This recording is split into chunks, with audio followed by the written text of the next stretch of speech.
All right, tip number one for carving an axe handle. Start with a hatchet handle. Smaller handles, they're just easier to make. And if you screw up a small handle, you won't be losing as much time and material as if you would have started with a big handle. And it's obvious to see that this 12-inch handle will be much easier to replicate than this 30C from Whiskey River. If you want to add your own personal touch, make small adjustments to the pattern that you're tracing. All right, tip number two, start by tracing a handle that you already have or an existing pattern. In this video, I'll be tracing the original handle off of this 400-gram Norland Hudson Bay pattern axe. Don't try to design a new pattern for your first attempt when you're making an axe handle. Now, I'm not trying to steer you away from making a handle. I feel that making your own handle for an axe is one of the most rewarding parts of restoring axes and restoring tools in general. With that being said, it can be really difficult. All right, tip number three for carving an axe handle.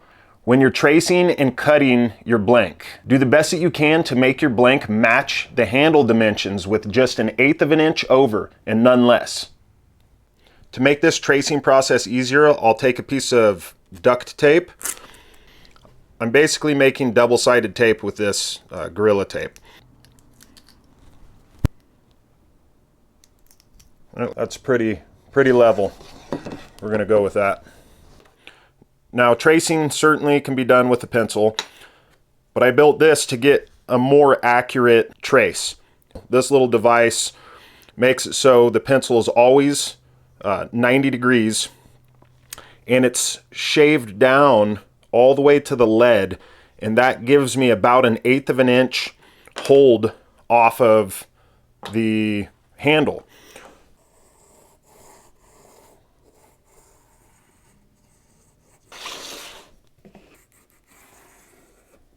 Now, when you're dealing with an old handle like this, the dimensions of the eye are really important, but the dimensions aren't there, okay? So, and it's been worn and shifted a little bit. This angle right here is what changes where your blade is gonna strike, okay? So, on a situation like this, even though I'm tracing it, I'm still going to give it more wood up here, so I won't cut exactly on the line right there. Now, a caliper like this will help out a lot in this situation. Now, tip number three coincides with tip number five. Tip number four, shape the eye and cut the kerf first.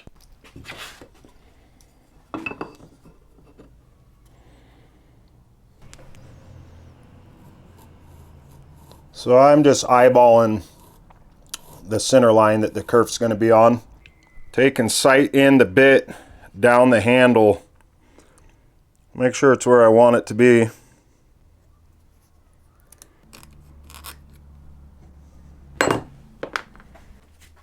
All right, now the eye has been shaped, kerf has been cut. I'm satisfied with how the head is going to hang. Now I can go ahead and put more time into this handle and glue on my palm swell and start adding the facets to this. Now, we do this because if you mess up the eye and choose to scrap the project, you won't be losing the time that you had into shaping the handle first. Now, for a beginner, I definitely recommend that you do finish the handle after you messed up the eye. Now, I also recommend that you go ahead and hang that handle on the head, and once you're done, you can cut it off and start a new handle. That way you get more experience with the entire process.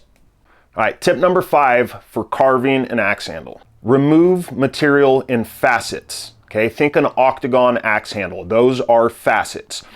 We work in facets because it provides us the ability to maintain a symmetrical shape. So the end result with the facets at the end of step 5 is going to look similar to this. We can see this is the original side of the board. This is what was cut on the bandsaw and then sanded down. We've added another facet, another, and that carries on to the palm swell. Okay, it's starting to take shape. At this point is when we can really start feeling the handle and understand what we need to do to make it fit our hand specifically. Now, when we're removing material and facets, a lot of the time we'll put a line that facet is going to cut up to. Now, how does tip number 3 apply to this? Tip number 3 are the first 2 facets that you put in and the most important facets that you put in as far as the shape of the axe handle goes.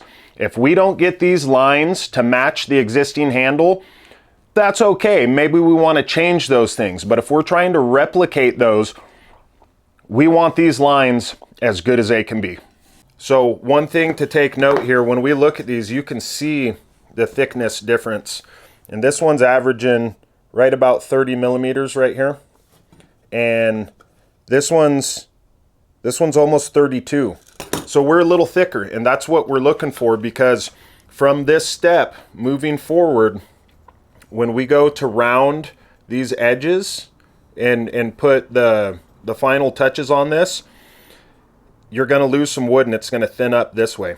Okay, that's it. If you guys got any questions, if you guys have anything to add, leave that in the comment section and we'll address it there. And then in the future, we'll go into a little bit more of putting the final touches on these handles. Have a good day.